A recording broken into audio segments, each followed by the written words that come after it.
I love my home, but it's not mine anymore. My husband Jack and I built this home when we got married 24 years ago and have remodeled and expanded it as our family and finances grew. Now everything is paid for, and everything in it is the way I like it.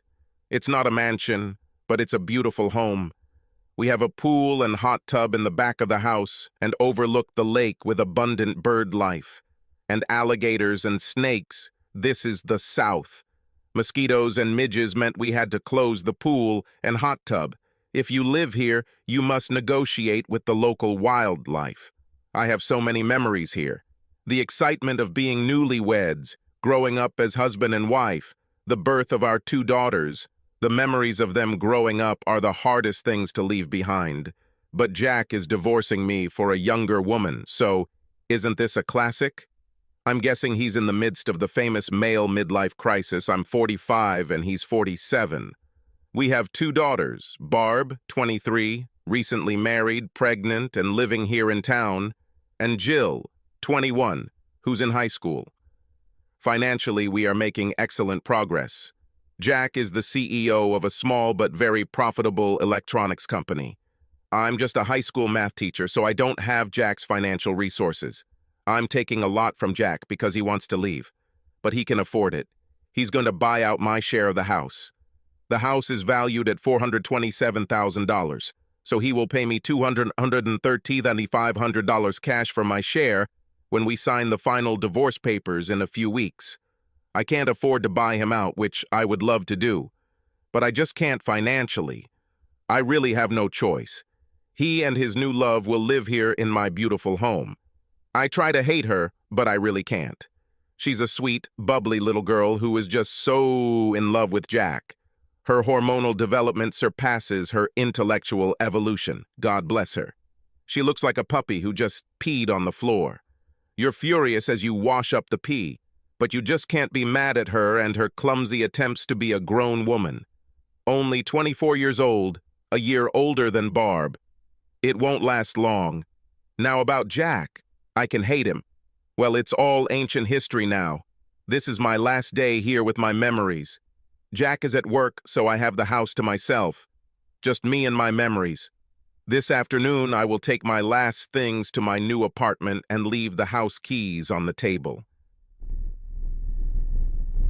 Saturday, a week later. Hello, Mom.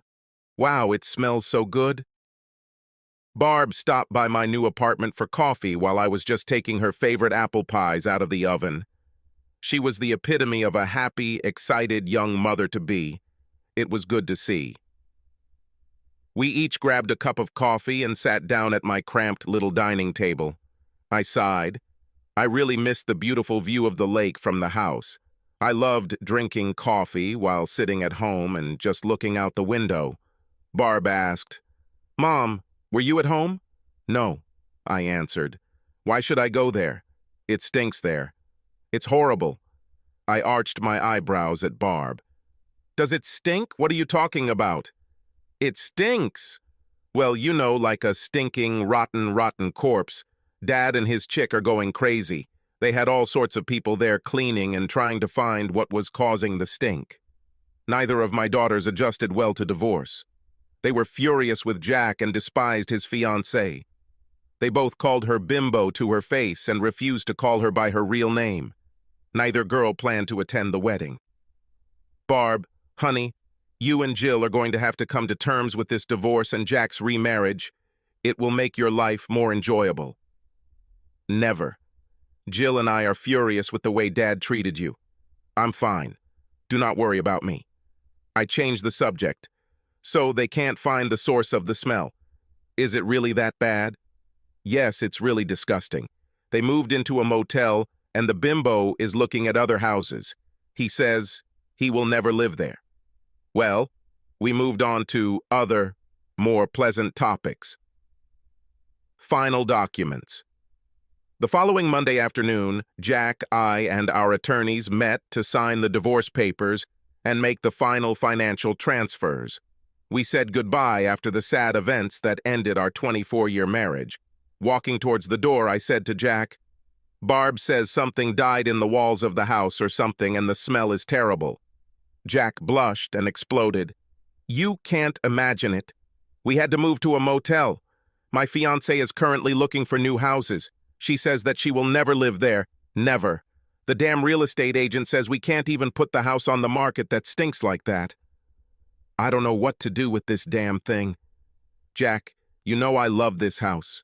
I just can't afford to buy it back with my salary. Perhaps I could offer you $100,000 from our agreement for this. I know that's not even reasonable for a $427,000 house, but it's all I can afford. Jack stopped, dead in his tracks. Really? Do you know this place stinks to high heaven? Well, school ends at the end of this week. I have all summer to work on this. There must be some reason, and I have 3 months to find it. It may take a while, but I'll get it right. I paused and said, Jack, it really was a bad idea trying to bring your new love into our home. She will never be happy there and will end up hating it. Buy your bride her own house. I think you're right. Agreed. I'll sell you the house back for $100,000. I have to somehow get this noose off my neck. I turned to my lawyer and asked, Can you handle this for us? Certainly. I will have all the documents ready for signing on Wednesday afternoon. 1 week later, I returned to my house, which I now own. All windows are open. I have all the fans I could borrow to bring fresh air into the house. I washed it, treated it with Cloroxide and Lysol, and the stink disappeared. Barb came to another of our increasingly familiar and delightful mother-daughter morning chats. Hello, Mom. What have you done? It smells great here. Just a lot of disinfection and deodorant. We grabbed some coffee and got comfortable looking out over our beautiful lake. We silently watched the ancient, natural drama of a magnificent Louisiana heron stalking the shallows. They are cunning and deadly hunters who should not be underestimated, especially if you are a fish. The heron quickly froze, grabbed the unsuspecting fish, and then, shaking its head several times, swallowed its desperately squirming prize. You can always look at this, Barb exclaimed with a smile. Well, what was causing this terrible smell? She asked, changing the topic of conversation. I'm not sure. All curtains and carpets had to be removed, but now it seems everything else is finally in order. Barb was watching me, but I turned away so as not to make eye contact. Mom, is there something you're not telling me? I looked back at Barb, grinning. Yes, I have. On my last day here, I bought 25 pounds of fresh shrimp with heads on at the seafood market. Drapery rods are hollow with screw ends. I drilled a few small holes in the top of each rod, stuffed the rods with shrimp, and then taped the ends back together with waterproof tape so nothing could leak. Oh my God, nothing stinks like rotting shrimp. Barb stared at me with wide eyes and was speechless. With these 12-foot ceilings, it never occurred to anyone to look at the rods as a source of odor. I was just angry, petty, and probably even a little mean. I never expected such a delightful outcome. Barb covered her mouth with her hand, laughing. Oh, Mom, it was so wrong but brilliant. Subscribe to our channel so that your second shaft doesn't cheat on you, and go ahead and listen to the next story, because this story is nothing compared to the next one. If you're under 18, don't even think about listening to the next one.